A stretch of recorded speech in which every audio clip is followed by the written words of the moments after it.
declarar a su esposa si ella se está muriendo, pues ese amor va a tener una profundidad muchísimo más grande que el que tuvo cuando tenían 18 años. Tal vez ya eso es pasaron lo que, 47. perdón, esa es la conferencia del padre, ¿verdad? Del padre. Esto lo estoy La- diciendo a la licenciada, que él da una explicación de por qué. Zaida, ¿podría opinar algo?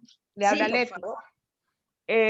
Yo estuve leyendo la dimensión literaria, estuve leyendo los discursos y lo más importante decía ahí que la clave del evangelio de Juan es que nos habla de Jesús y del ministerio de él, sus signos, pero no solo con signos, sino que con obras.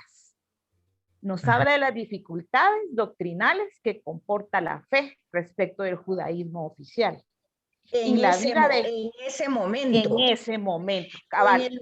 Pero oigan, en el momento en que se escribe. En el momento en que se escribe. Ajá.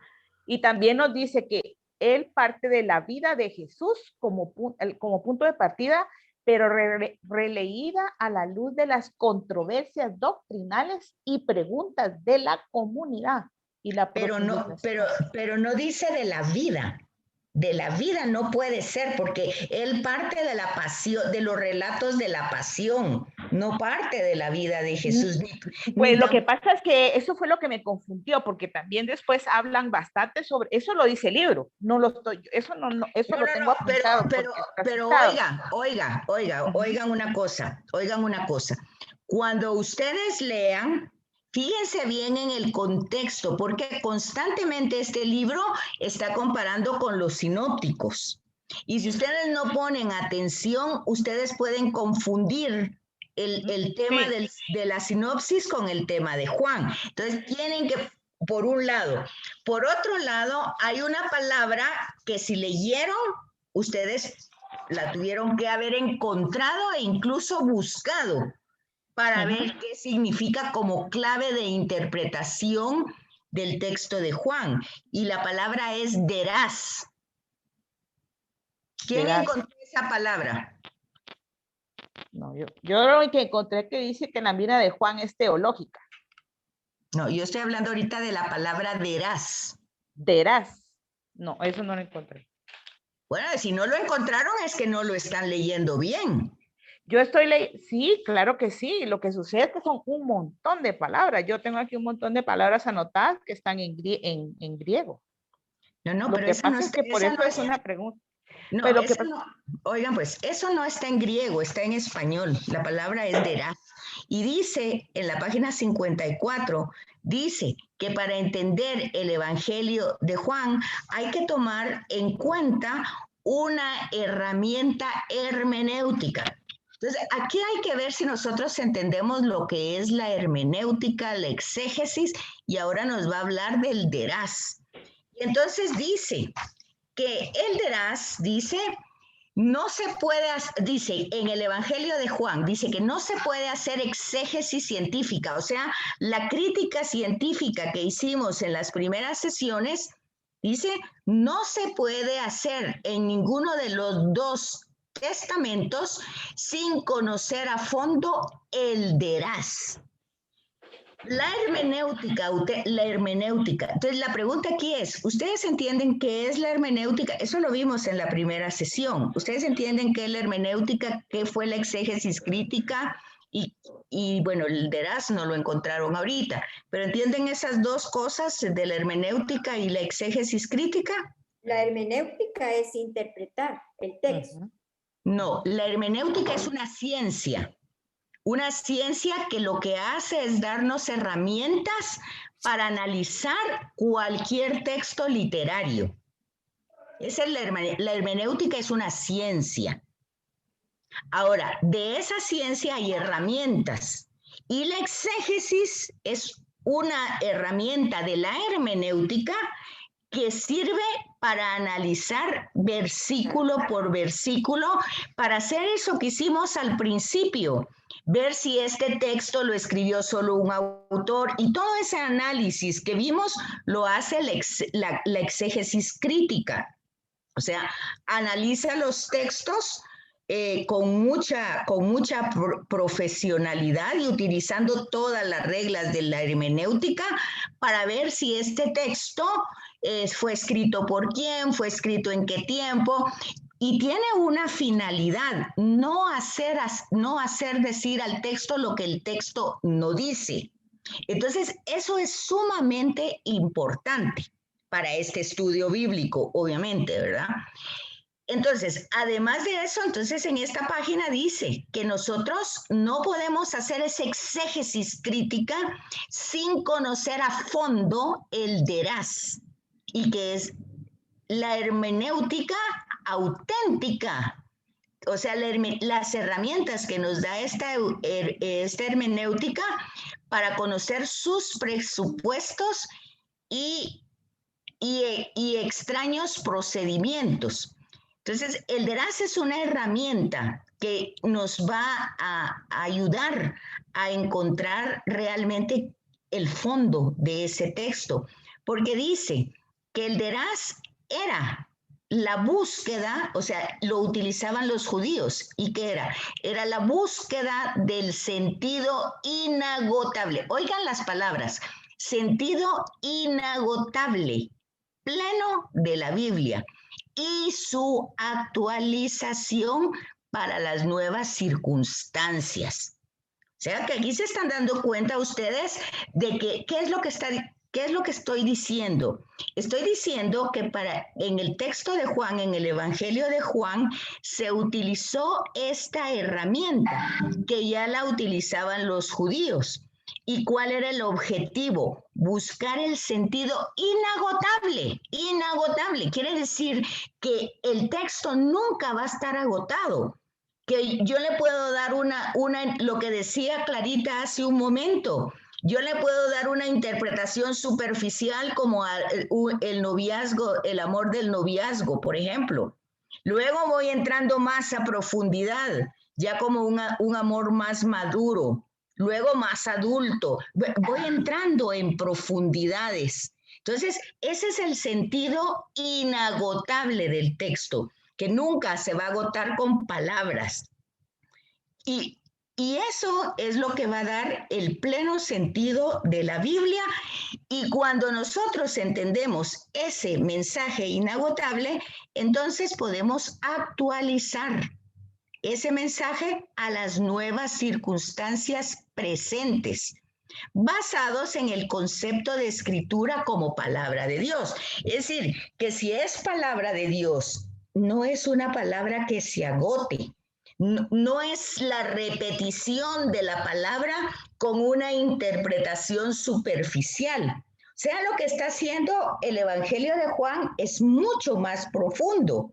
Por ejemplo, si yo les digo, bueno, 3 años o 2 años el ministerio de Jesús, eso no le importa, ese no es el objetivo de ese evangelio.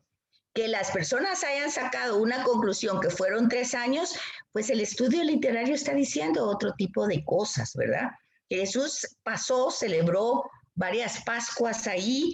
No dice que si dentro de su ministerio o fuera de su ministerio, porque no está hablando del ministerio de Jesús, está hablando de los signos que manifiestan la presencia de Dios.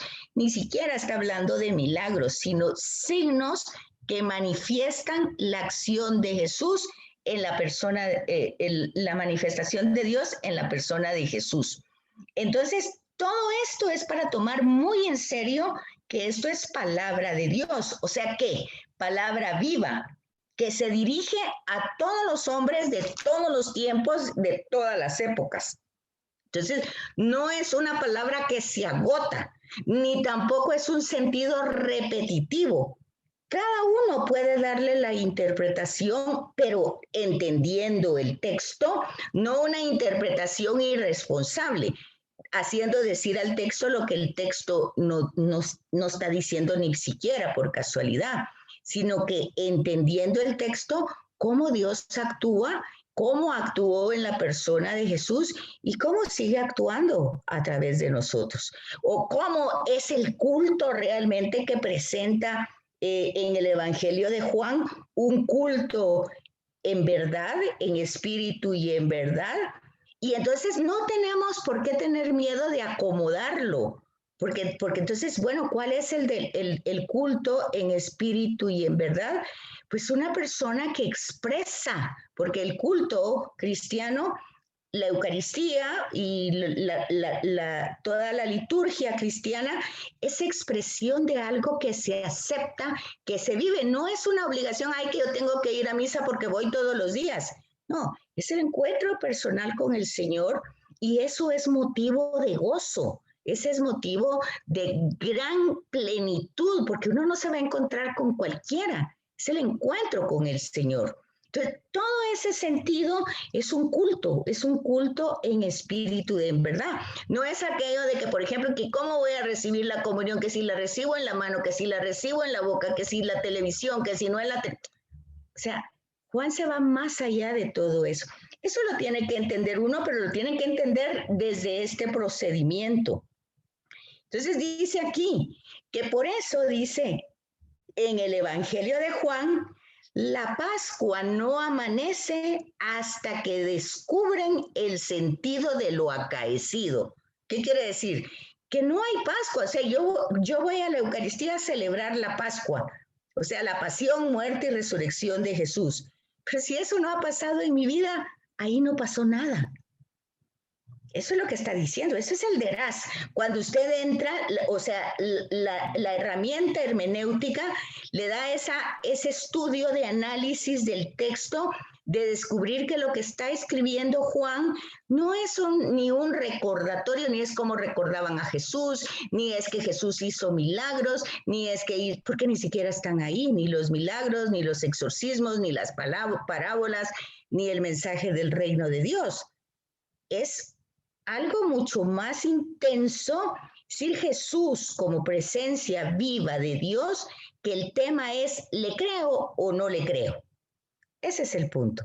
Le creo a Él, le creo lo que dice, le creo a Él, no creo en Él, no, le creo a Él. Entonces, todo eso lo vamos estudiando en el texto. Entonces dice, la palabra veraz significa además de la investigación del sentido inagotable de la Biblia, el sentido mismo resultante de dicha investigación. Quiere decir que cuando usted investiga el texto le da un sentido. Ajá, ya sé por qué razón se escribió esto. Ok, pero ahora yo le voy a ir encontrando el sentido desde mi propia existencia, porque ese texto solamente va a iluminar algo que me tiene que pasar a mí, porque si a mí no me pasa, no tiene nada que ver que yo esté celebrando, no hay celebración, pues, no hay Pascua. Entonces dice, el sentido mismo resultante de dicha investigación. Y este sentido, dice, y función del Antiguo Testamento lo aplican las primeras comunidades a la muerte y resurrección de Jesús. Interpretando, ¿qué es lo que interpreta? Una cosa muy sencilla, que muchas veces las homilías no ayudan. Vamos a poner un ejemplo. Ustedes muchas veces han leído el Éxodo, el capítulo 2, donde Dios, pues, donde el pueblo clama a Dios. ¿Sí? ¿Se acuerdan de esos versículos? Capítulo 2 del Éxodo, ¿se acuerdan? El pueblo que está esclavo en Egipto. Solo recordarlo, no es que lo lean, les pregunto que si lo recuerdan. Ok, entonces el pueblo está esclavo en Egipto y estando esclavo en Egipto, clama, ¿verdad? Y al clamar, resulta que Dios lo escuchó ese clamor. Y al escuchar ese clamor, entonces hay una acción y una reacción, ¿verdad? Y entonces es interesante que nosotros veamos los verbos. Primero, es en Éxodo la queja del pueblo, un verbo, se quejan, clamaron. Ese clamor llegó a los oídos de Dios. Dios escuchó ese clamor, se acordó. y viendo lo que estaba sucediendo, se puso de parte de ellos. Ok, en la sesión anterior decíamos que nosotros no somos una religión histórica, pero decir que somos histórica no quiere decir que solo porque los acontecimientos se dan en la historia o porque Jesús se encarna en la historia, porque la historia pasa con o sin nosotros. El punto fundamental es cuando nosotros decimos ser seguidores de Jesús, ¿de parte de quién nos ponemos? Porque aquí se van a dar cuenta ustedes que desde el Éxodo, ¿de parte de quién se puso Dios? Pues no se puso de parte del faraón, se puso de parte de los esclavos. Y en el tiempo de Jesús, ¿de parte de quién se puso Jesús? Pues no se puso de parte de los romanos, se puso de parte de todos los marginados. Entonces, ser cristiano hoy, ¿qué significa? ¿De parte de quién estoy yo? O sea, ¿en qué parte me coloco? ¿Cuál es mi posición ante todas las circunstancias?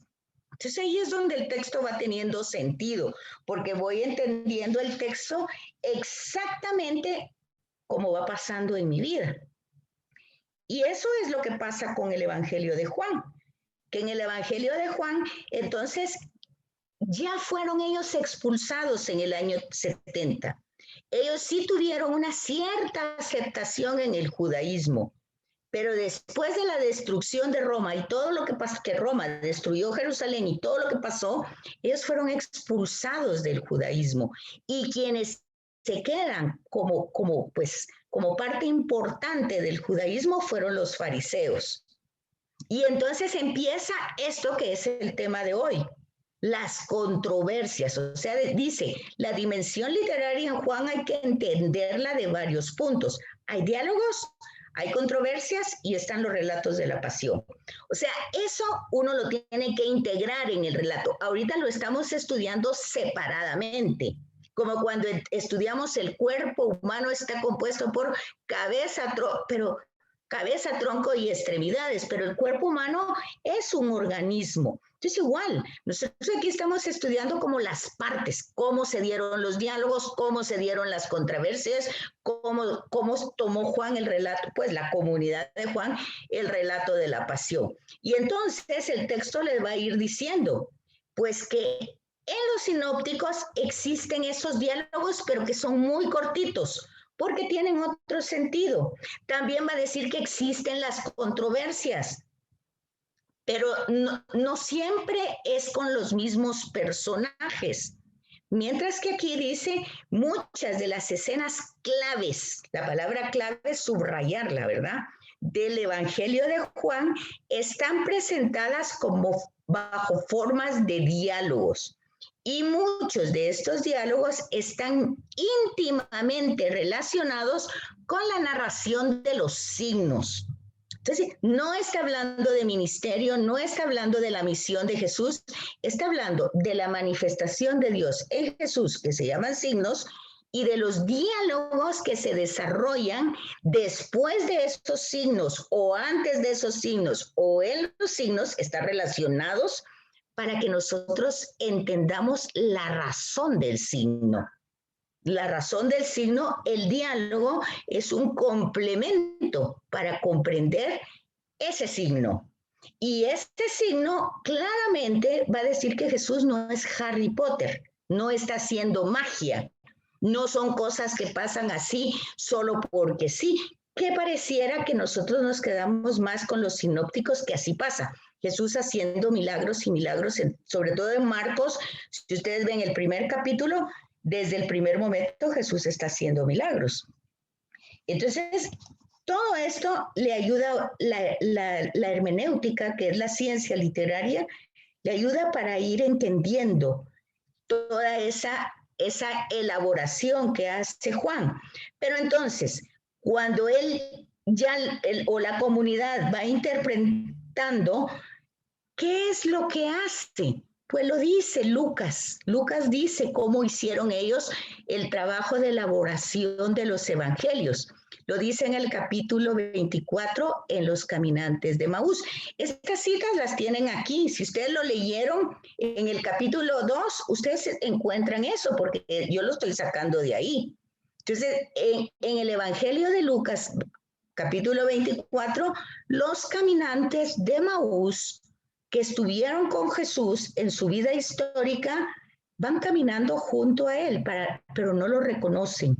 Van dialogando y van dialogando, ¿verdad? O sea, vean la función es la misma, se quiere desarrollar, se quiere aclarar una idea y básicamente ahí nos está diciendo cómo lo hicieron.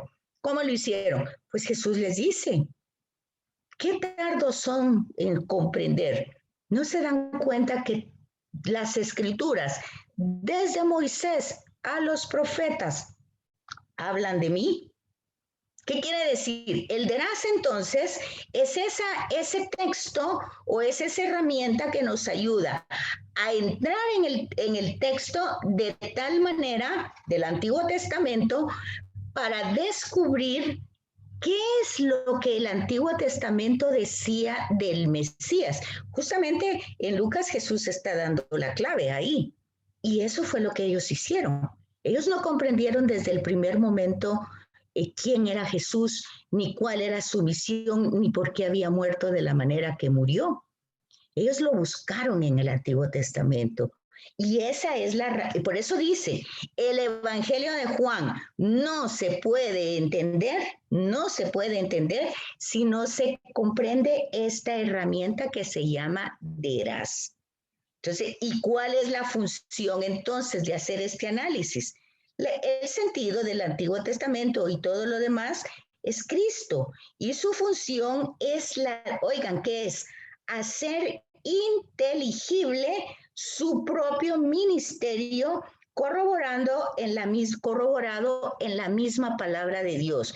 ¿Cuál era la palabra de Dios que había en el tiempo de Jesús? La Torá. No había otra cosa.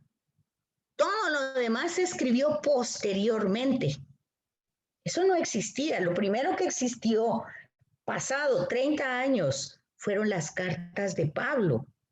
Pero solo eso, de ahí lo que existía, lo vimos en las primeras diapositivas, eran pues tradiciones orales. O sea, ahí sí, el recuerdo, en las tradiciones orales sí está el recuerdo de lo que Jesús dijo, el recuerdo de lo que Jesús hizo. Pero esas tradiciones, cuando vimos el mapa de Juan, vimos que las comunidades están totalmente dispersas y casi hasta el norte. ¿Qué quiere decir eso? Que ya tienen otra cultura, otro idioma, otras costumbres, es casi la tercera, cuarta, quinta generación. Ya entonces empiezan interpretaciones ya muy diversas, donde el conocimiento entra como parte importante.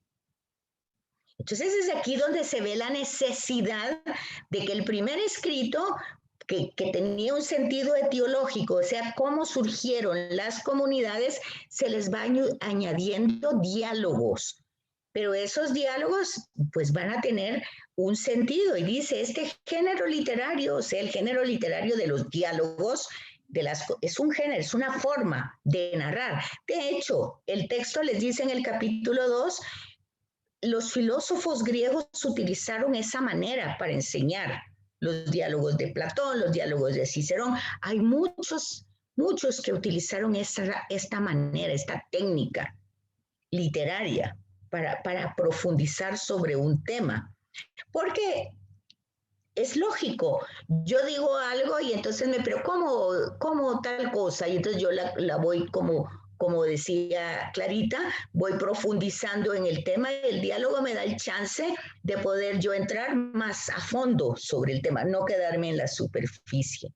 Entonces dice, este género literario, dice aquí, este género literario es un medio de enseñanza. O sea, los diálogos son un medio de enseñanza, de presentación y de profundización de uno o varios puntos doctrinales. O sea, que entonces ahí ya va entrando cierta doctrina. ¿Pero cierta doctrina qué en el Evangelio de Juan? Cristiana. porque esa doctrina está contrapuesta a la doctrina judía. Porque hay que entender el contexto histórico. Ellos ya fueron sacados de Palestina. Ya no hay templo, ya no les permiten entrar en las sinagogas. Entonces ellos tienen que, vimos en las primeras diapositivas que ellos tienen que hacer el esfuerzo de ir buscando su propia identidad como movimiento cristiano.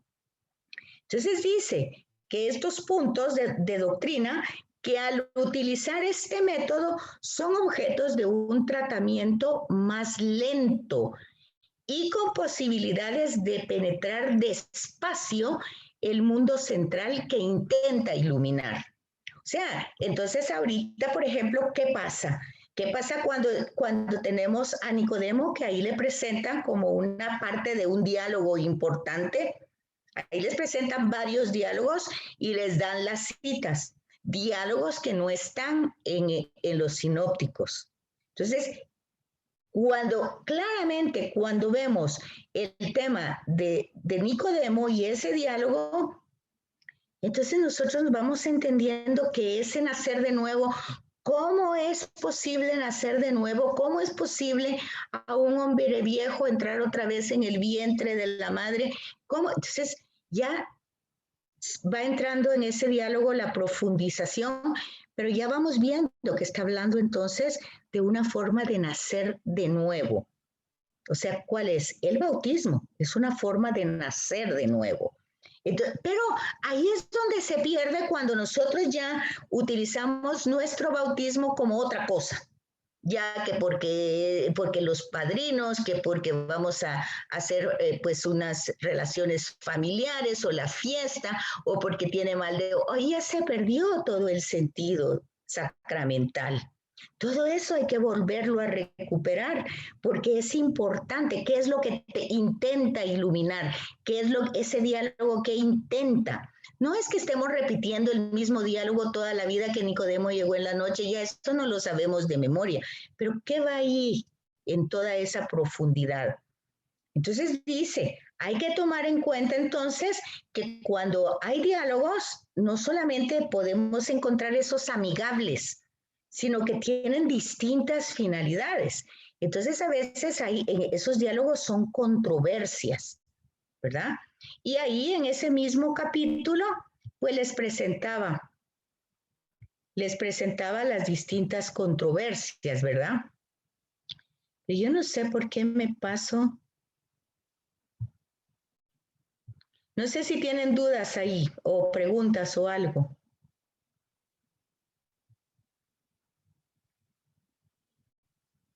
¿Aló?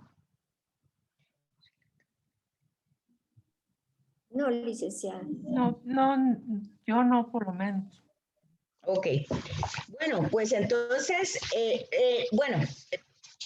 terminando con el tema del Deraz, dice, pues, vemos que el tema central es Cristo, que su función es hacer inteligible la manifestación de él, de Dios en él, y para ir entendiendo ese misterio como palabra de Dios. Entonces, el Darsamín judío, o sea, lo primero que hacían los judíos era primero en el texto, los textos cristianos, los judíos de dónde partían. Fíjense que aquí está la base de lo que les digo, que no somos una religión del libro, sino que somos una religión de una persona, ni siquiera somos una religión, es una actitud o es un seguimiento de una persona. El libro nos ayuda, nos ilumina la comprensión de esa persona. Entonces dice, los darmín judíos primero se enfocaban en el texto. Fíjense que cuando los magos llegan, van al texto. A ver, ¿dónde hay que...? O sea, lo que diga el texto, eso es lo que va a pasar. Ajá, nosotros no partimos del texto, nosotros partimos de la persona. La persona es Jesús y el texto, su función es iluminar, hacer inteligible a la persona y su mensaje. Entonces, ese es el sentido del deraz. Y entonces hay varios. Hay un deraz dogmático, o sea, que va desarrollando como el tema de los dogmas. Hay un deraz moral, hay uno litúrgico para comprender, hay otro del cumplimiento. O sea, cómo se va desarrollando todo eso, pero no hay que perder el centro de la importancia. Cuando nosotros vemos los sinópticos, pues los sinópticos sí están interesados en que nosotros conozcamos la persona de Jesús como el Mesías. ¿Y el Mesías qué tenía que hacer? Pues el Mesías tenía que reunir a las tribus y Jesús las empieza reuniendo desde los márgenes. El Mesías tenía que pelear contra el enemigo. Y Jesús lo hace, liberando al ser humano de todo tipo de esclavitud, o sea, de los enemigos personales. Porque en los sinópticos el mensaje no va a las estructuras. El mensaje no va a querer cambiar a los fariseos, los saduceos, al sumo sacerdote. No, va a cada persona. Va a cada persona porque es entendible que las instituciones y los sistemas no se hacen solos, lo hacen las personas. Entonces, si hay un sistema corrupto es porque las personas son corruptos. Entonces, ¿qué es lo que hace Jesús? Pues intenta llevar su mensaje a las personas. Y por eso en Marcos desde el principio dice que se conviertan, que cambien, porque el reino de Dios ha llegado. O sea, el anuncio del reino, que es el mensaje de Jesús.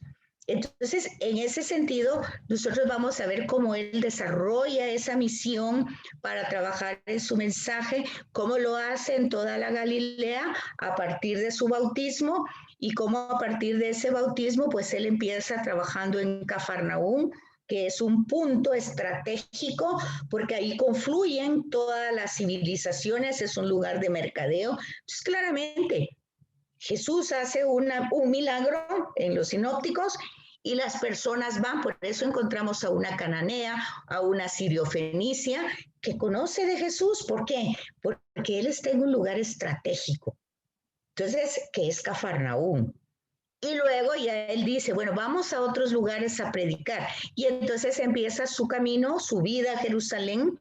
Y entonces en ese camino va encontrando leprosos, enfermos, va curando, va enseñando, va haciendo todo lo que va haciendo. En Marcos, en el capítulo 8, pues él pregunta, ¿quién dice la gente que soy yo? Y bueno, ahí van las respuestas. En fin, todo eso lo encontramos en los sinópticos. En Juan no encontramos nada de eso. Y esto lo tienen ustedes muy bien desarrollado en el capítulo 2.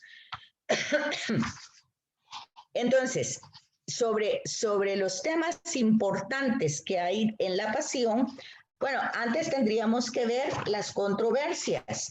Y en las controversias nosotros tendríamos que ver cómo es que se dan, cómo las presenta este evangelio. Dice que en las controversias, ahí les da la cita, estoy en la página 45, y dice, tenemos que ver que las controversias se dan en un tiempo, se dan con unos interlocutores, se dan en un lugar, hay un tema específico de discusión, hay una manera donde esa discusión progresa y hay un tono fundamental. O sea, esas características en los sinópticos se ven de otra forma, no se ven tan así, porque Jesús tiene controversias con todo el mundo, incluso con su familia, en los sinópticos, ¿verdad? Entonces, y parte de eso, por ejemplo, tu madre y tus hermanos te están buscando. ¿Quién es mi madre y mis hermanos? Bueno, entonces ahí hay un sentido donde Jesús aclara, ¿verdad? El que escucha la palabra de Dios, la cumple, esa es mi familia. Pero dice aquí que en primer lugar tenemos que descubrir las características que se especifican que especifican estos encuentros de Jesús, los encuentros donde se dan estos malentendidos, porque las controversias son por malentendido. Entonces ahí están todas las citas que ustedes pueden encontrar en el Evangelio de Juan. Es interesante, dice, notar que estas controversias se tienen siempre con motivo de una fiesta judía. Ahí está lo que estábamos hablando. En el Evangelio de Juan, Jesús está en Jerusalén porque ahí se celebran las fiestas judías, en el templo, ¿verdad? Incluso todos los judíos de la diáspora tenían que ir al templo a celebrar esas fiestas judías. Y entonces ahí también les da citas, ¿verdad? Les da las citas de las fiestas importantes de los judíos, que era la Pascua y los tabernáculos, o sea, la fiesta de las tiendas. Y también la fiesta de la dedicación. Ahora, aquí hay una letra chiquita que no sé si la leyeron, pero dice, hay algunas controversias que no quedan delimitadas en el tiempo, o sea que se dan en otra forma, no tienen un tiempo específico de fiesta, pero dice, de hecho, se pueden encajar en esas fiestas por los diálogos que Jesús tiene en el templo. O sea, no hace mención a una fiesta, pero el diálogo sí nos va a hacer referencia a que aunque no está delimitado en un tiempo específico, por lo menos en la actual redacción que nos llega hasta nosotros, sí podemos entender que hay una fiesta judía. Esto es lo primero importante que hay que entender en Juan, dice. Entonces, fíjense ustedes, su objetivo no es decir si su ministerio duró 3 años, 2 años, eso ya es una interpretación que hacen dependiendo de la lectura que hagan, ¿verdad? Estuvo 3 Pascuas, o sea, se puede sacar esa conclusión, pero el texto no se refiere a eso, sino se refiere al tema de las fiestas. Oiga esto, que es lo que les quería decir. En efecto, según Juan, la actuación de Jesús se da preponderantemente en Judea. O sea, Jesús da su ministerio, pero en Juan no está hablando del ministerio.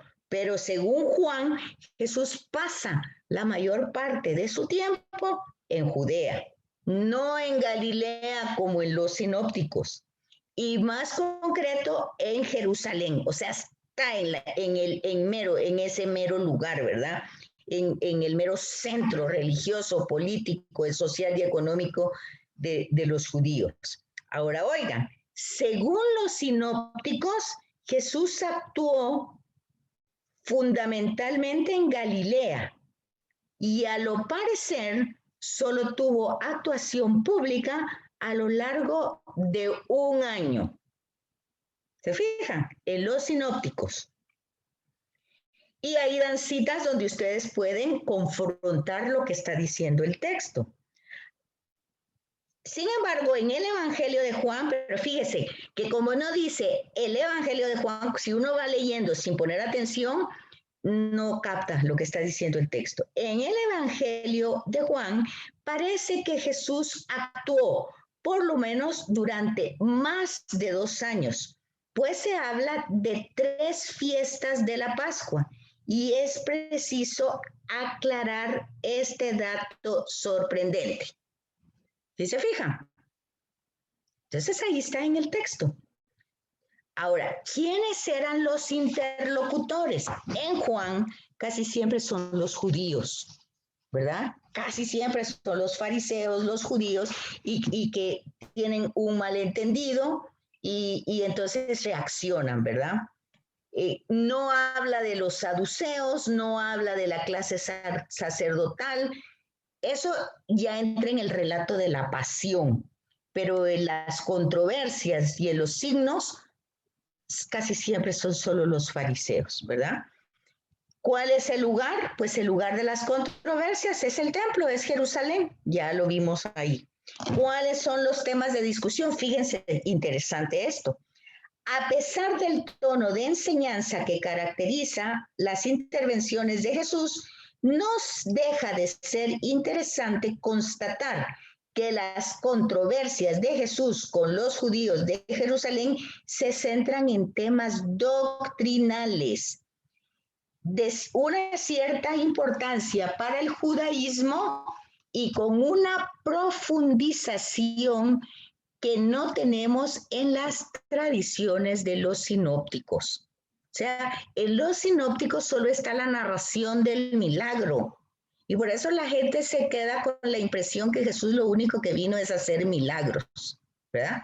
En cambio con Juan no. Y aquí hay una serie de temas de las controversias, que es el templo, el sábado, la legitimidad, eso fue el domingo, ¿verdad? ¿Con qué autoridad haces tú esto?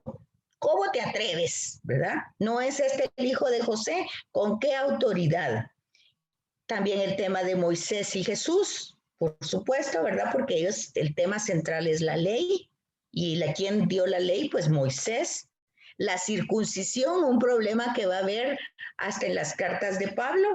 El origen del Mesías, ¿dónde tenía que nacer el Mesías? ¿Verdad? ¿De qué tribu tenía que venir el Mesías? Y la filiación con Abraham, de Abraham, o sea, si es hijo de Abraham, Jesús puede decir, bueno, pues si Dios puede hacer hijos de Abraham, hasta de estas piedras, ¿verdad? El tema de la libertad, la filiación divina, o sea, Jesús es el logos de Dios, la palabra de Dios, por eso Jesús Mesías, Jesús Hijo de Dios. Esos son temas de cómo te atreves a decir, prácticamente era una blasfemia para ellos que Jesús, bueno, eso estaba en la carta, en la carta de Pablo del domingo, ¿verdad? Jesús, sabiduría de Dios, ¿qué es? Pues es una locura y es un escándalo para los judíos y para los griegos. Ahí está. Para ellos era una ofensa espantosa. ¿Verdad? ¿Cómo puede ser? Se horrorizaban. Entonces, en el fondo de estas discusiones de Jesús con los judíos, se centra una pregunta fundamental. ¿Qué queda del judaísmo después de Jesús? Pues el judaísmo simplemente marginó a Jesús, no lo toma en cuenta para nada. Pero hay una cosa cierta que el judaísmo se tiene que preguntar. Si Jesús es quien dice que es, ¿cómo quedan ellos? Porque si Jesús no es quien dice ser, pues entonces no es una buena persona, era un fundamentalista, un enfermo o cualquier otro tipo de cosa. Pero sí es. Y nosotros decimos que es, ¿verdad? Entonces, ahí está la diversidad. Luego, las formas de progresar de la discusión, era lo que ustedes estaban diciendo, sobre todo Clarita, la manera como se va entrando en el tema más profundamente para irlo comprendiendo. Y el culmen de esas discusiones, ya lo habíamos dicho en las primeras sesiones, que es el creer en Jesús. Ese es el culmen del diálogo casi siempre, ¿verdad? Los que creen, claramente los judíos no van a creer nunca, lo van a creer la de los signos, por eso dice los diálogos están más ligados al signo. ¿Por qué? Porque al final del signo Jesús pregunta, ¿tú crees que yo soy la resurrección? Con Marta, ¿verdad? ¿Tú crees que yo soy la resurrección y la vida? Con la samaritana, yo fuente de agua viva, en fin, al final con el ciego, yo soy la luz del mundo, con la multiplicación de los panes. Yo soy cuando se van a ir todos, ¿verdad? Y entonces dice cuando lo oyeron de que está hablando, de que hay que comérselo y todo, la gente dice, ¿quién puede aguantar esta doctrina? Entonces Jesús le pregunta a sus discípulos, ¿ustedes también quieren irse? Bueno, entonces todo eso lo encuentran ahí, la libertad, Jesús el Mesías. Entonces la centralidad de Jesús se hace patente precisamente en que lo que sobresale de las discusiones no son frases de Jesús, como en los sinópticos. Acuérdense que los sinópticos utilizó la colección de dichos y hechos. Aquí va por otra línea. Entonces dice, no sobresalen en las discusiones frases de Jesús, las cuales después se convertirán en palabras famosas e importantes, lapidarias del mismo Jesús, como encontramos en los sinópticos. Más bien tenemos aquí temas judíos. Fíjense, lo que Hechos cuenta como ruptura en el capítulo 10, ruptura con el judaísmo, Pues aquí está puesto en todos los signos, ¿verdad? Y en las controversias. Entonces, aquí es lo que se encuentra. Se encuentra los judíos están en contraposición de Jesús. Todos los temas judíos convergen en Jesús y es Jesús quien les da sentido y los ilumina. Fíjense, por eso en nuestra Eucaristía nosotros decimos por Cristo, con Él y en Él, ¿verdad? ¿Por qué? Porque nosotros no ayunamos porque el ayuno nos va a hacer mejores, no. Nosotros, para poder seguir más de cerca, ser más coherente, nosotros podemos darnos cuenta de nuestros límites. Y al darnos cuenta de nuestra incapacidad de poder seguir al Señor hasta el Calvario, o sea, hasta su pasión y su muerte, no lo lograron ni siquiera los apóstoles. Ya vemos a Jesús diciendo, ni siquiera 3 horas han podido pues quedarse en oración conmigo. Recuérdense que el espíritu está pues presto, pero la carne es débil. Entendiendo eso, por Cristo, nosotros no es que lastimamos al cuerpo, sino que lo limitamos en la comodidad, en el gusto, en las sensaciones, para poder entender más, para sensibilizarnos más, para tener más sintonía con las situaciones de los otros y poder ser, tampoco se habla de solidaridad, no se trata de ser solidario o empático, se trata de ser misericordioso, ¿verdad? De ser compasivo como Dios es compasivo, ¿verdad? Todos esos temas están ahorita en la Cuaresma. Entonces, ahí es donde ustedes van a darse cuenta que la centralidad es Él y las cosas se hacen por Él, para Él y con Él. No es porque yo sea buena gente o porque a mí me nace perdonar. Hoy, la lectura de hoy, ¿verdad? El perdón. O sea, no es un tema ético, ni siquiera moral. Claramente no podemos hacerlo porque somos resentidos. Todos nos lastimamos y siempre recordamos lo que nos hacen, mas nunca recordamos lo que hacemos. Entonces, está siempre, pero así como nosotros estamos lastimados por otros, seguro que nosotros hemos lastimado a otra gente. Entonces, ahí está ese esquema. Pero no es que nosotros, al seguir a Jesús, seamos mejores seres humanos. Estamos más conscientes de nuestra limitación y estamos trabajando contra eso. De hecho, la Eucaristía empieza diciendo que todos somos pecadores, que pecamos mucho de pensamiento, palabra, obra y omisión. Porque el pecado, la palabra pecado no es una palabra religiosa, es una condición humana que existe desde siempre y que con el bautismo se mitiga si lo trabajamos, porque volvemos a decir, no es nada mágico. Hay que trabajar para desarrollar ese don, ese regalo de la gracia. Entonces luego aquí tienen este tema, pues ya va ahí, y luego las conclusiones. Esto mismo se da en los diálogos, que lo tienen ahí las conclusiones, ustedes la pueden leer, porque si no, yo me pongo a leer, les he leído algunas partes para que ustedes vean que sí es comprensible. Y luego vienen los diálogos. Dice, en los diálogos no siempre hay tiempos ni lugares, porque por ejemplo Nicodemo llega en la noche, pero no se sabe a dónde llegó, pues lo presenta en un tiempo, en la noche, ¿verdad? Otra característica que tiene este librito es que le va dando las citas de Juan y lo contrapone con Marcos. Muy interesante que lo haga con el Evangelio de Marcos. ¿Por qué? Porque Marcos es el primero que se escribe y este es el último. Entonces, para ir teniendo un criterio, ojo con lo que les estoy diciendo, no da tiempo a que yo les reflexione todo. Lo que ustedes tienen que ir viendo es en la lectura, que no tiene que ser una lectura pues solo por leer, sino la comprensión de esa lectura, la práctica de esos ejercicios, no porque vayan a tener nota, para que ustedes manejen el texto bíblico.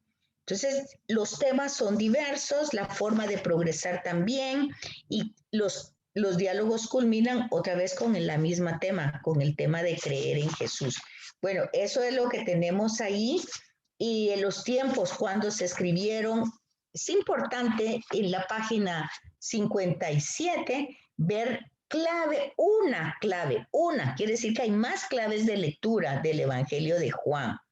Y entonces aquí les habla de un doble nivel que se presenta en Juan. Por un lado, oiga, eso creo que era lo que estaba diciendo Leti, me parece que era la que estaba hablando.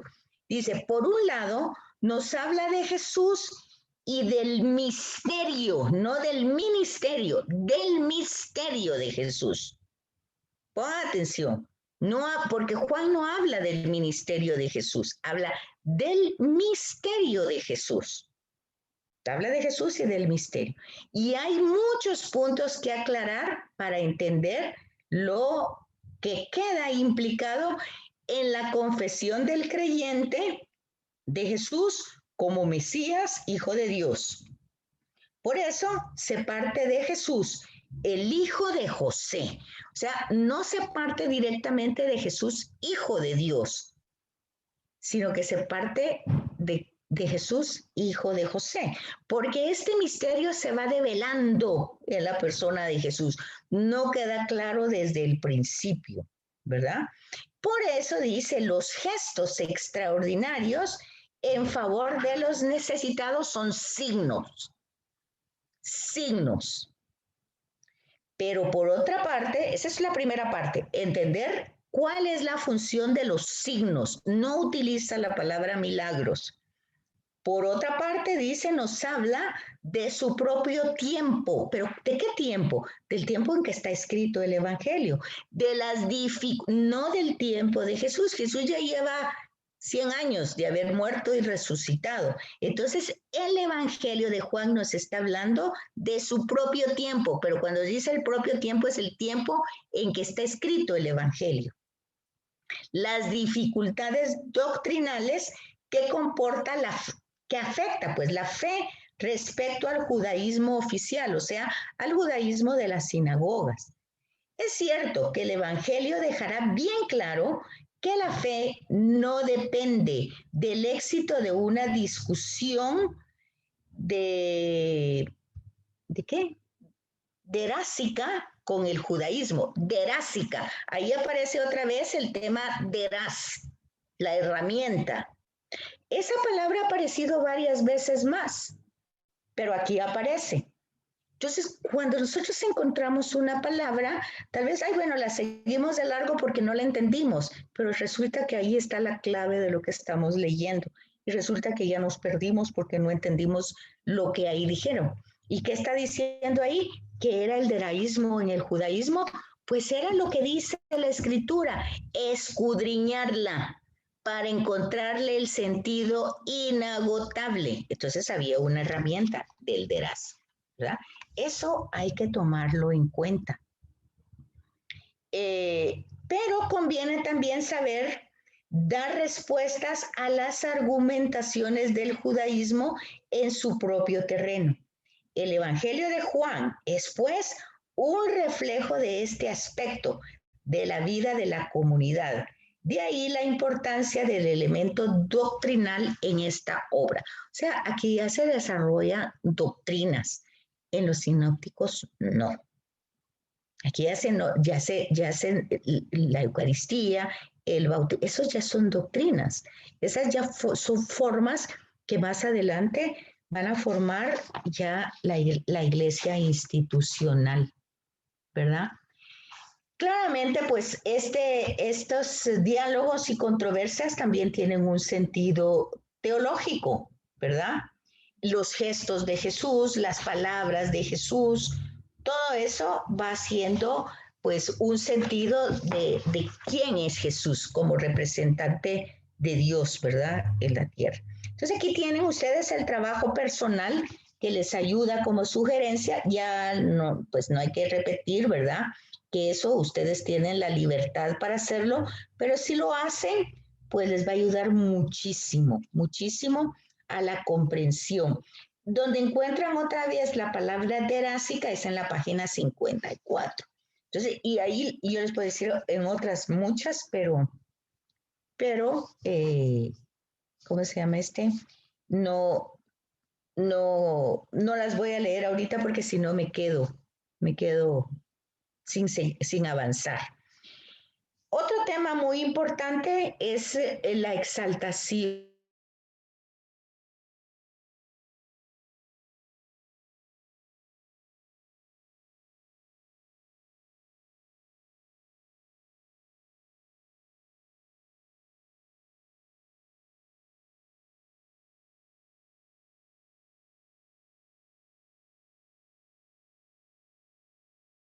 Importante, Juan, la muerte de Jesús constituye el eje vertebral más hondo y profundo del Evangelio.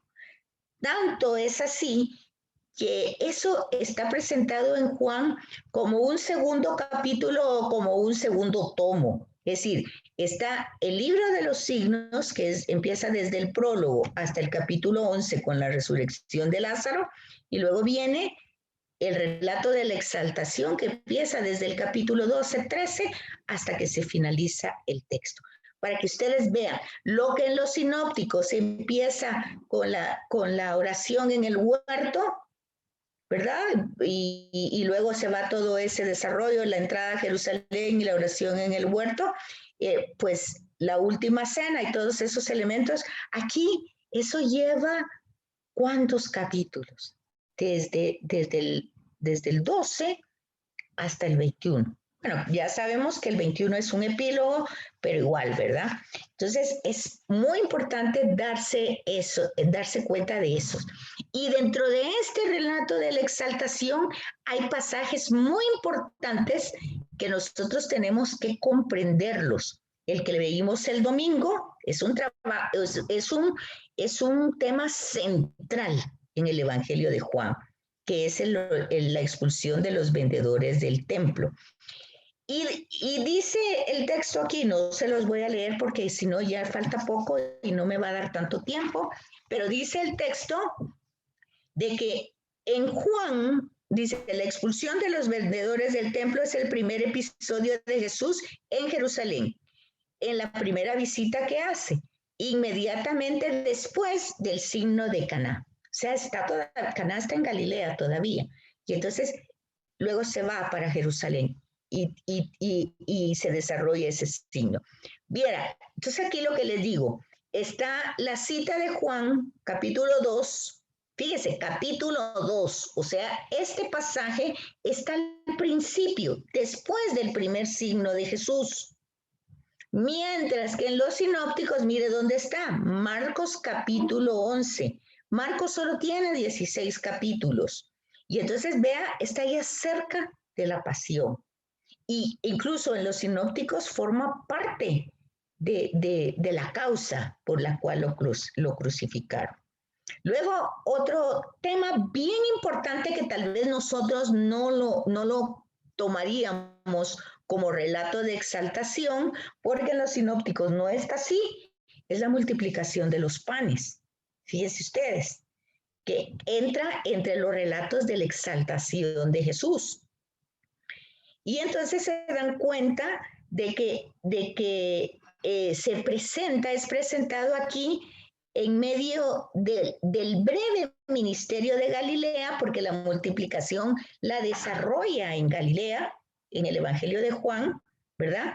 Entonces la desarrolla ahí, pero con un monólogo, porque solo en pedacitos pareciera que es, bueno, casi que es un discurso, es el discurso eucarístico, ¿verdad? Entonces, fíjense, va desde el versículo 26 hasta el 59. Ahora, fíjense bien en estas citas y otra vez vean en Marcos, que va del versículo 17 al 25 y está en el capítulo 14. Y luego está la unción de Jesús, entonces sí, cerca de su muerte, que empieza en el capítulo 12, fíjense ustedes. O sea que esa situación en Juan, después de los signos, el último signo de la resurrección de Lázaro en el capítulo 11, Ya en el capítulo 12, del 1 al 8, ya empieza el último viaje de Jesús a Jerusalén con la unción de Jesús, ya cerca de su muerte. En Marcos está en el capítulo 14, versículo del 3 al 11. Ahora, si ustedes se dan cuenta, en la expulsión de los vendedores del templo hay un tema central, el templo. Resulta que ahora para el cristiano, para el nuevo movimiento cristiano, el templo es el mismo Jesús. Fíjense lo que dijimos anteriormente, el centro del mensaje de Juan es Jesús y hacer inteligible su mensaje. O sea, el nuevo templo de Dios, el nuevo culto del que le habló a la samaritana es Él. Destruyan este templo y yo lo construiré en 3 días. O sea, Él es el nuevo templo. Entonces, Él es la persona ¿cuál sería la palabra? No es a través de la cual, sino es por medio de Él, gracias a Él, por méritos de Él, podemos acceder al Padre, no por nuestras obras. Él es el templo, porque ¿a qué se va el templo? A darle culto a Dios. Entonces Él es el nuevo templo, es en Él, por Él y con Él. Acuérdense otra vez, por Cristo, con Él y en Él. Es que nosotros podemos dar un culto al Padre, porque Él es el nuevo templo, es el nuevo lugar de adoración al Padre. Entonces, fíjense, ahí hay otro sentido. Luego el discurso eucarístico, pues claro, ¿verdad? La multiplicación de los panes, no como en los sinópticos, tantos que les dio de comer y todo lo que sí, pero aquí el diálogo ilumina el signo. O sea, no se trata de darle de comer, eso también lo hizo mi padre en el desierto cuando con Moisés tenían hambre y cayó maná y ahí está toda la explicación. Bueno, pues esto mismo lo sigue haciendo Dios hoy, ayer, siempre. Entonces, ahí va todo el sentido del discurso que se desarrolla de la multiplicación. ¿Pero para qué? Para entender el signo. Y luego la unción de Jesús, ya más cerca de su muerte, pues en su último viaje, ahí ven ustedes las 2 citas, que tal vez es lo que decíamos al principio. Ahí tal vez no vemos una fiesta, pero se acerca la Pascua, ¿verdad? Está en Jerusalén, Él va a morir en la Pascua. Entonces, aunque no hay una referencia directa de que está ahí en esa fiesta, ni hay una controversia y eso, pero ya está el sentido tal vez dicho incluso en los sinópticos. Él va a Jerusalén porque está escrito que ningún profeta puede morir en otro lugar, tiene que morir en Jerusalén. Entonces, ese es el sentido de la exaltación. O sea, los relatos donde realmente en ningún instante se ve a Jesús, pues, como derrotado o como frustrado, sino que es exaltado. Ese es un momento de exaltación. Entonces, en los temas que desarrollan, los temas importantes de la pasión en el Evangelio de Juan, es la hora de Jesús. Vean que desde Caná dice, no ha llegado mi hora, ¿verdad? Entonces, tenemos que ese es un tema que lo vamos a encontrar en el Evangelio de Juan. El desarrollo del drama, pues imagínense, va desde el capítulo 12 hasta que termina el Evangelio.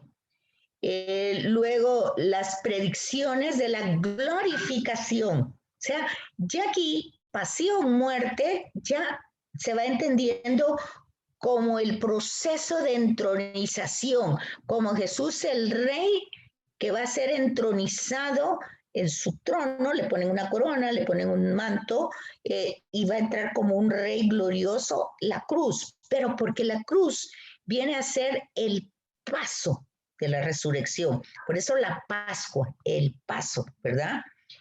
Y luego toda la preparación de los discursos de despedida para este momento, donde Jesús está explicando el motivo de su hora, el motivo de este sufrimiento, de esta muerte.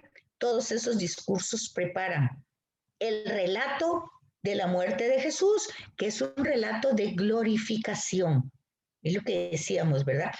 Y si ponen atención el Viernes Santo, porque el Viernes Santo se lee la Pasión según Juan, y el Domingo de Ramos se va a leer la Pasión según Marcos, porque siempre el Domingo de Ramos se va a leer el ciclo, el Evangelio, la Pasión del Evangelio que se está leyendo durante el año.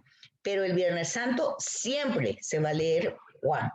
Entonces, si ustedes ponen la atención y van viendo esas dos características del Domingo de Ramos, siguiendo la forma que nos está presentando el libro, ustedes ven las características de la Pasión según Marcos, que fue el primero, un relato que seguramente estuvo en tradición oral, pues fue la base por la que se escribieron los evangelios, y ustedes van a escuchar la Pasión según Juan el Viernes Santo.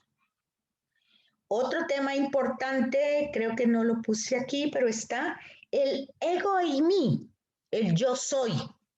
Aparte de la hora de Jesús, el ego eimi, que es en griego yo soy, cuando Moisés le pregunta a Dios que se identifique, pues Dios dice, Él es el que es. Y Jesús, esa frase en el Evangelio de Juan, esa palabra, va a ser dicha por Él constantemente. Entonces, el sentido de la pasión, según Juan, es como majestad de Jesús, es una entronización de Jesús, es la muerte del Cordero. Vean, la muerte del Cordero como una analogía de todos los corderos que morían para la Pascua, ¿verdad? El relato de la pasión como revelación, o sea, todas las explicaciones que ha dado en los discursos aquí se revelan en plenitud. Y ahí hay que verlo con mucha claridad en el proceso judicial que va a tener Jesús, que en el Evangelio de Juan tiene mucho más importancia que en los sinópticos. Bueno, no, como les dije, no me iba a dar tiempo de entrar a la lección, al capítulo 3, pero no sé si tienen dudas o algo, preguntas, y pues ahí les queda seguir leyendo el capítulo 3 y la sugerencia de los trabajos que les va a reforzar toda esta línea, pues porque esto solo es un pasito así rápido del capítulo, ¿verdad? No se está entrando. Yo me fijo tal vez en las palabras más difíciles que pienso que ustedes no las van a buscar y que se pierde el sentido del texto si no las comprende uno. Así es que si tienen dudas, preguntas.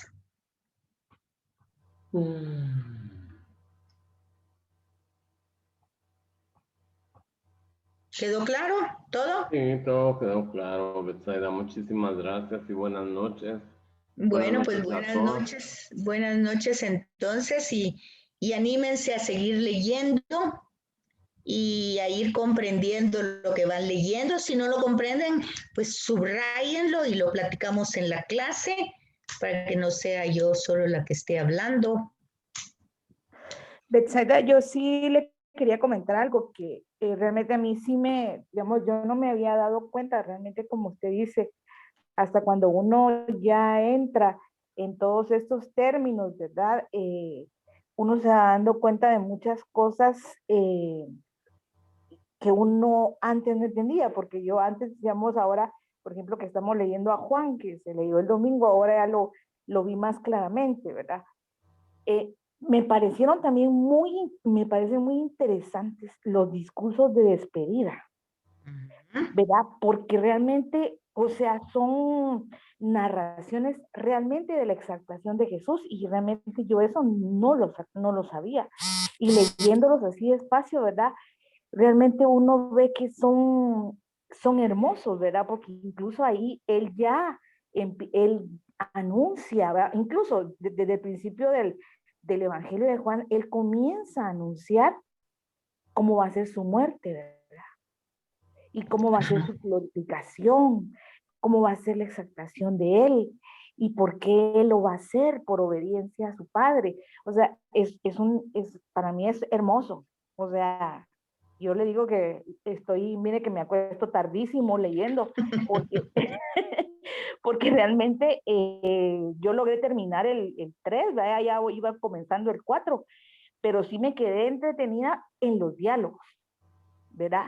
Porque yo no había visto que realmente en esos 5 diálogos nos dice muchísimas cosas, ¿verdad? Habla muchísimas cosas, o sea, él habla, que aquí lo apunte, perdone que se lo voy a decir, pero es que realmente, como le digo, estoy así como que me gustó mucho, ¿verdad?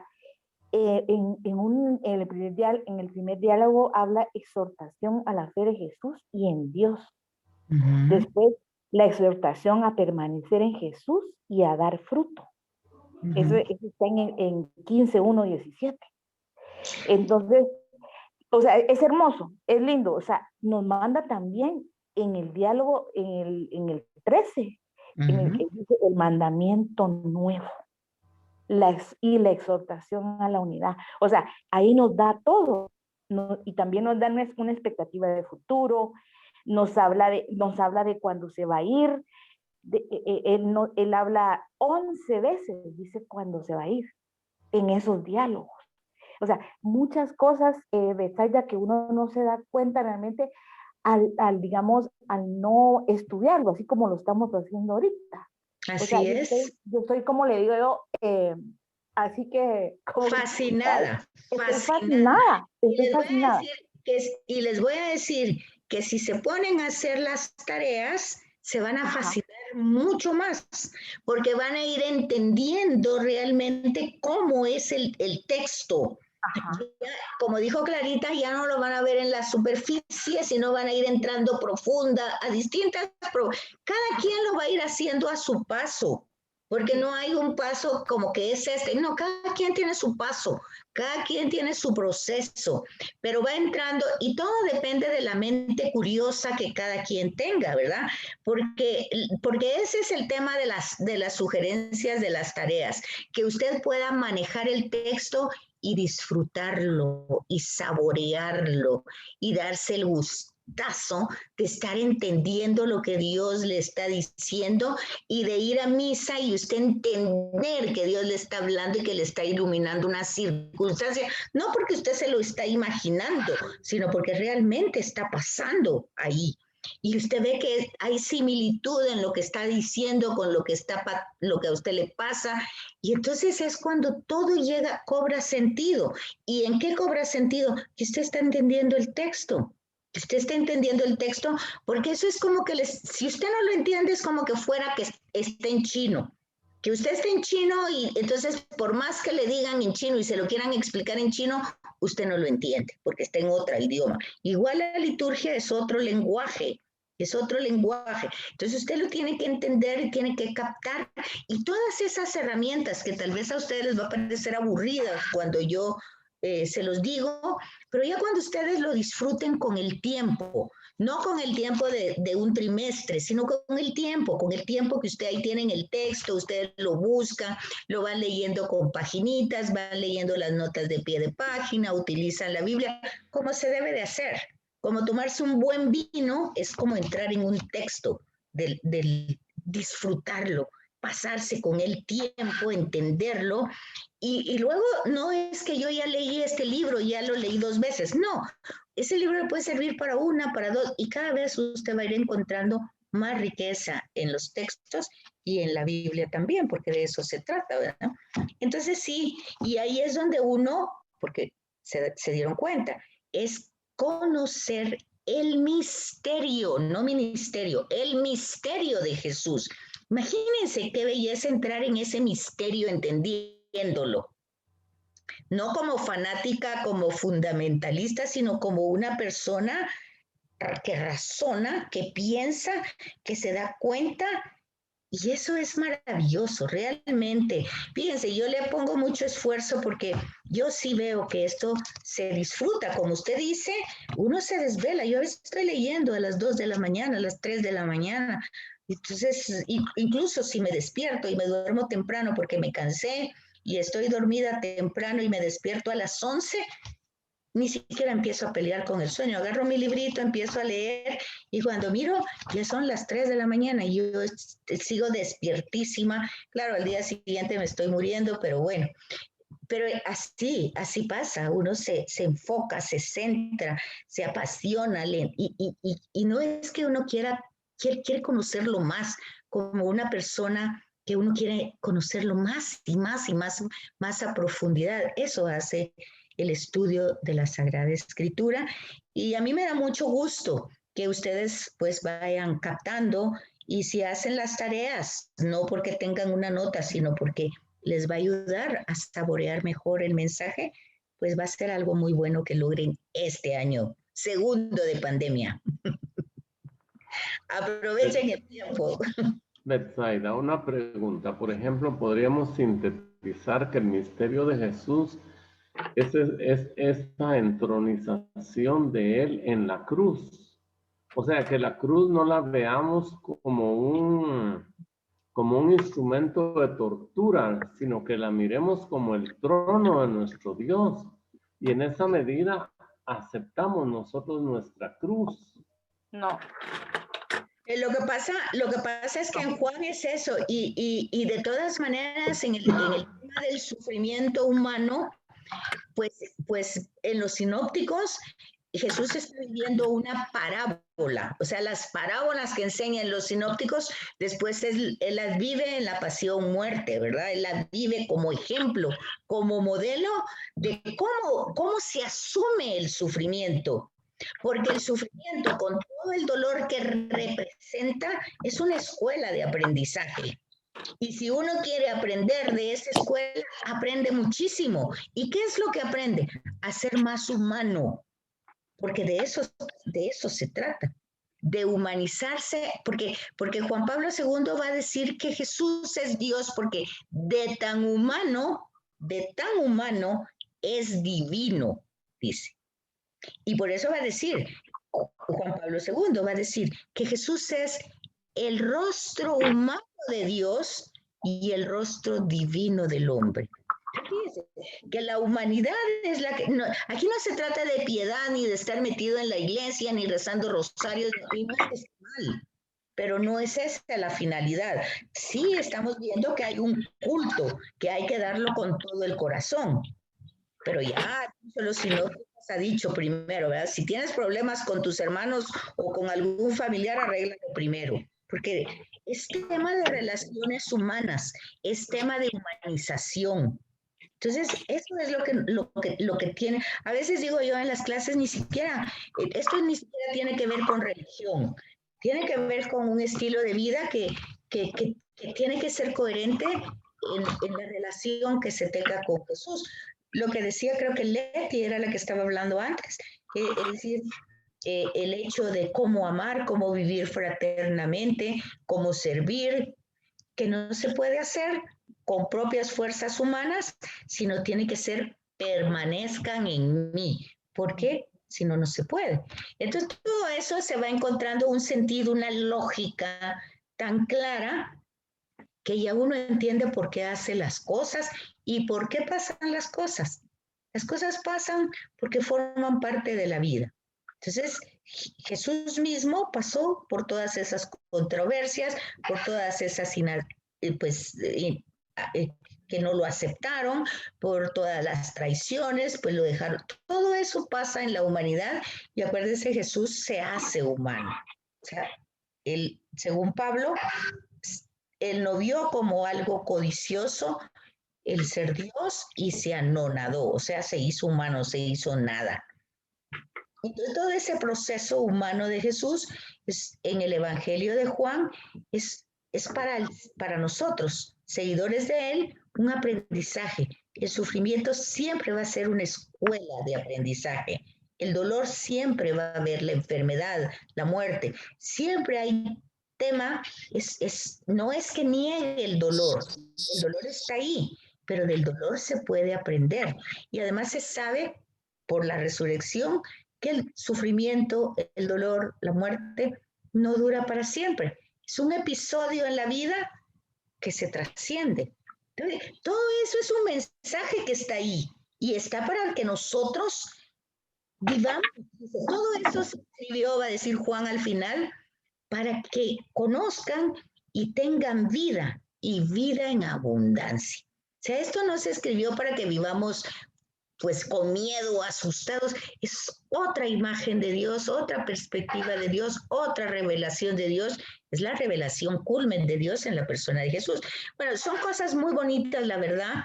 Yo creo que el librito que no lo vamos a terminar porque acuérdense que solo son juánicos. Entonces solo nos toca las cartas y ya toda la segunda parte, pues ya les queda a ustedes para seguir leyendo, porque ya la tercera parte del Apocalipsis ya no entro yo ahí, ¿verdad? Yo me quedo solo en la primera parte, y en la primera y la segunda parte, Evangelio y cartas de Juan. Les traigo una pregunta. ¿Y usted da un curso solo sobre el Apocalipsis? Bueno, sí, cuando toca. Yo no sé cómo lo tiene la escuela, si lo tiene como aparte, pero a mí lo que me dieron eran escritos joánicos. Bueno, está en pero escatología. Perdón, Herbert, eso está en escatología. Ya. Es una clase que se lleva este año también, es el de tercer año. Ya. Bueno, entonces que descansen, que tengan feliz noche y gracias, Monique, por conectarnos, por pasarnos la grabación y ahí se la subo al portal y Monique la pasa, ¿verdad? Gracias. Nomás Gracias, está lista, Monique. la paso. Gracias, Yastaira. Feliz noche. Igual, Chao. gracias. Noches. Muchas gracias.